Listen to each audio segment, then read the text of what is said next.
Hello guys, নতুন একটা mini ব্লগে তোমাদের সবাইকে অনেক অনেক ওয়েলকাম। আশা করি তোমরা সকলে খুব ভালো আছো, আমিও কিন্তু খুব ভালো আছি। তো এর আগের ব্লগটাতে তোমরা দেখলে যে আমরা গিয়েছিলাম মালদা। তো মালদা থেকে সবাই একসাথে এসেছিলাম, যেহেতু রাহুল আমাদের সাথে এসেছিলো, তো ওর গাড়ি করেই আমরা এসেছিলাম বাড়ি। তো নেক্সট ডে আমরা ভেবেছিলাম একটু ঘুরতে বেরাবো।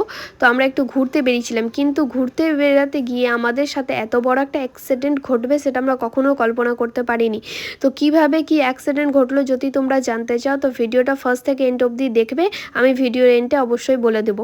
তো ফার্স্টে চলে এসলাম আমরা ভূতনি ব্রিজ একটু ঘুরতে। তো ভূতনি ব্রিজ যে ঘোরা কমপ্লিট হয়ে যাওয়ার পর আমরা চলে এসলাম নূরপুর ব্রিজ। তো নূরপুর ব্রিজের কখনো নিচে নামিনি, আমরা ফার্স্ট টাইম নিচের দিকে নামলাম। খুবই সুন্দর একটা জায়গা, মানে অনেক সুন্দর একটা জায়গা। তো এখানে অনেক কটা ছবি তুলেছি, ভিডিও করেছি। আর এখানে কিন্তু অনেক বাচ্চা খেলছিল। তো এই দেখে কিন্তু আমার খুবই ভালো লাগলো, কারণ এখন বাচ্চাদেরকে দেখাই যায় না যে একসাথে খেলছে এই যে বাচ্চাগুলো। তো এখন কিন্তু সবাই মোবাইলের পিছনে পাগল। তো এই বাচ্চাগুলোকে দেখে আমার খুব ভালো লাগলো যে এখনও কিন্তু কিছু কিছু বাচ্চা রয়েছে যারা খেলতে খুব ভালোবাসে। তো এটা একটা ভালো দিক।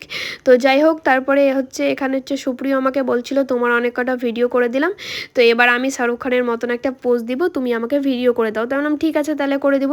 তো ইনি শাহরুখ খানের মতন পোজ দিচ্ছে, এই যে তোকে ভিডিও করে দিলাম। তারপরে একটা বাচ্চা ছেলেকে দেখলো যে মাছ ধরছে, তো ওরও ইচ্ছা হলো যে মাছ ধরবে। তো যাই হোক, এখানে মাছ ধরলো, সে মাছ পায়নি সেটা পরের কথা, একটু মন খারাপ হয়েছিল। তারপরে বাড়ি চলে যাচ্ছিলাম আমরা। তো আমাদের মথুরাপুরেই চৌরঙ্গি মোড়েই মোষের গাড়ি আছে। হ্যাঁ, মোষের গাড়িটা এসে মানে আমাদের গাড়িকে এমনভাবে মারে যে লুকিং গ্লাসটা গোটা ভেঙে পড়ে যায়। তো যাই হোক, তো এবার যিনি গাড়িটা চালাচ্ছিলেন তাকে গিয়ে বলা হলো, তো কিছুতেই মানে রাজি হবে না, মানে অনেক অশান্তি ঝগড়া হলো। তো যাই হোক, তারপরে তিনি ক্ষতিপূরণ কিছু পরিমাণ দিল। তো ওই থেকেই আমরা গাড়িটাকে ঠিক করালাম। সেদিনই মালদা গিয়েছিল গাড়িটা নিয়ে রাহুল। তো যাই হোক, গাড়িটা এখন ঠিক হয়ে গেছে, আর আমরাও কিন্তু সবাই ভালো ছিলাম, আমাদের কোনো ক্ষতি হয়নি। তো ভিডিওটা কেমন লাগলো তোমরা সবাই জানাবে, আর ভিডিওটা ভালো লাগলে লাইক কমেন্ট করে দেবে। বাই।